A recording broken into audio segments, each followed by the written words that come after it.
Olá, novamente aqui para falar agora sobre a terceira aula que a gente tinha combinado. Nós falamos na anterior sobre o ciclo natural do carbono, enquanto referente às plantas e aos animais. O carbono tem teve um outro ciclo, só que de uma forma diferente.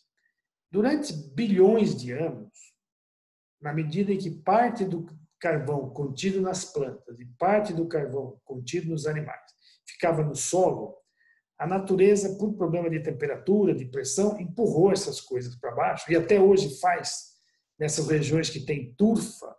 A turfa é anterior um pouco à formação do petróleo e do carvão. Em Minas Gerais tem algumas áreas interessantes que dá para a gente perceber o começo do processo de fazer petróleo pela natureza. Então, esse carbono que ficou no solo, ele acabou sendo empurrado para o subsolo durante bilhões de anos e formou o que hoje a gente conhece como as reservas de petróleo, que são maravilhosas sob um ponto de vista, e sob outro ponto de vista provoca guerra, crise econômica, o PEP e outras coisas. E também esse mesmo processo gerou o carvão mineral. Então, se a gente olhar o carvão mineral como duas substâncias, a gente vai ver que uma é um líquido, petróleo é um líquido viscoso assim, e o carvão mineral é um sólido. Mas se a gente mandar analisar quimicamente, a gente vai perceber que os dois são muito parecidos. Na realidade, ambos são um concentrado de carbono. Dependendo da qualidade do carvão e dependendo da qualidade do petróleo, eles têm 80, 83, 85, quase 90% de carbono. Quanto mais carbono eles têm, melhor eles são para o que interessa, que é fazer combustão. Então, esse acúmulo de carbono lá embaixo, no subsolo, bem no fundo, até chegar lá no pré-sal, ele durante anos tirou o carbono do ar e não estava incomodando ninguém. O que ocorreu? A partir da Revolução Industrial, o homem descobriu que o petróleo e que o carvão mineral eram duas fontes muito boas, muito abundantes e muito baratas de gerar energia. Então, naqueles filminhos do faroeste que a gente assistia, tinha um senhor lá com uma pazinha jogando carvão para queimar, aquilo lá era carvão mineral, que em alguns países do mundo, em algumas regiões, são muito facilmente extraídos. Você faz um buraquinho, o carvão está lá te esperando. Tem lugar que não precisa nem fazer buraco.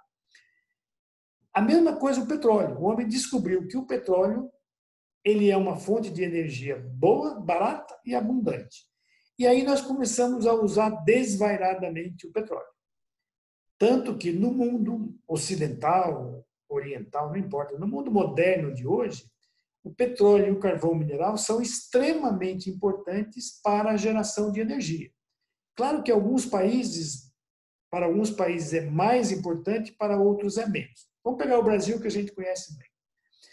A energia elétrica produzida no Brasil, a maior parte, de longe, da nossa energia elétrica, vem das hidroelétricas. Itaipu, Furnas, não sei mais quem tem 200 represas de energia elétrica, que do ponto de vista do carbono isoladamente, não tem problema. Então, o nosso consumo de petróleo, ele é para outra função que não a energia elétrica. A energia elétrica, a gente usa o petróleo ou o carvão mineral, mas muito mais o petróleo, ou seus derivados, nas usinas chamadas termoelétricas, que são poucas no Brasil, proporcionalmente são poucas. Se você vai para os Estados Unidos, a coisa é exatamente o contrário. Poucas hidrelétricas em relação ao consumo, ao tamanho dele, e muita energia elétrica gerada por petróleo e carvão mineral. Na Austrália também o carvão mineral é muito importante, na China muito importante, na Alemanha, praticamente todos os países, de um modo geral, usam bastante carvão mineral por aquilo que eu falei. Era barato, abundante e bom. Ninguém estava preocupado com poluição há 50, 100 anos atrás. Começou a ser mais moderno. Além de tudo, o petróleo é a base do transporte rodoviário, ferroviário, marítimo e aéreo. Ou fluvial também. Por quê? Porque praticamente todos os carros do mundo todos os aviões do mundo, todos os navios do mundo utilizam o petróleo, o diesel, o óleo combustível, a gasolina, depende da variação aí, como combustível. Aí alguém pode falar, mas tem carro elétrico. Tem, deve ser mais ou menos 1/1000% do mundo tem carro elétrico. Os outros 999,99 são movidos a gasolina diesel. No Brasil, o transporte é basicamente rodoviário, a gente tem muito pouco transporte ferroviário, muito pouco transporte fluvial, mas não importa, todo o nosso transporte é feito à base de derivado do petróleo. Modernamente, nos últimos 30, 40 anos, a gente começou a usar o álcool, que é muito melhor que a gasolina ou que o diesel, do ponto de vista de poluição por gás carbônico. Por que é melhor? O álcool polui menos, libera menos gás carbônico do que a gasolina. Mesmo por litro, seja por quilômetro rodado. O problema é que o álcool ele é da fonte renovável e faz parte de um ciclo também. Quando a gente queima o álcool, nós estamos liberando carbono que a cana extraiu do ar quando ela cresceu. Porque a cana, lembra que eu falei que os vegetais retêm carbono? A cana também retém muito carbono. Quando ela retém carbono, a gente faz o álcool, a gente queima o álcool, o carbono volta. Então, se for só pensando no álcool produzido pela cana, o carbono vai só estar rodando, ele sobe e desce. Ele sobe quando a gente usa o álcool e ele desce quando a planta, a cana, cresce.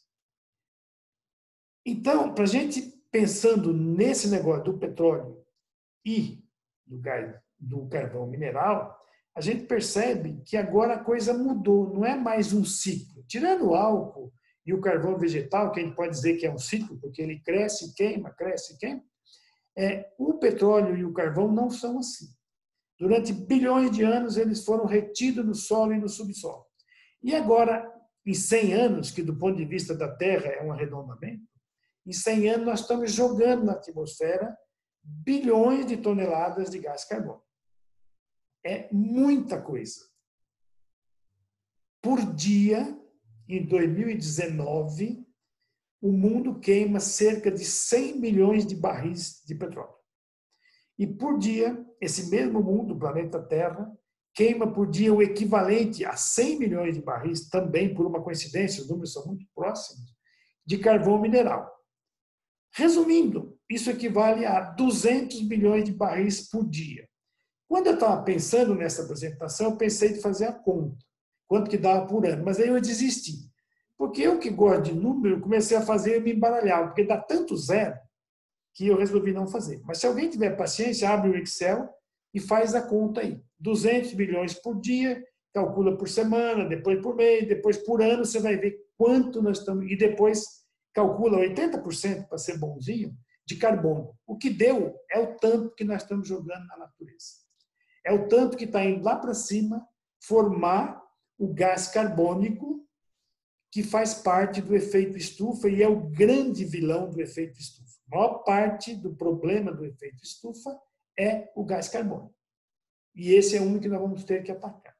Mas, por enquanto, ficamos com o seguinte. Na natureza, o carbono tem um ciclo natural que não cria carbono novo, nem acaba com o carbono. Isso aí estava funcionando bem. Os animais, as plantas, todo mundo faz parte desse ciclo. O problema do gás carbônico maior, no momento, é que nos últimos anos, 100, 150 anos, depois da Revolução Industrial, basicamente, a gente começou a queimar muito petróleo e muito carvão mineral. Essa queima dos combustíveis fósseis gera bilhões de toneladas de carbono todo ano, e isso não some. Ele sobe, vai para a estratosfera, se mistura com o oxigênio e faz o gás carbônico, que é um dos componentes principais dos gases do efeito estufa. Por hoje, é isso aí. Na próxima, nós vamos ver mais um trabalhinho do carbono que ele faz na natureza, bem e mal, para nós.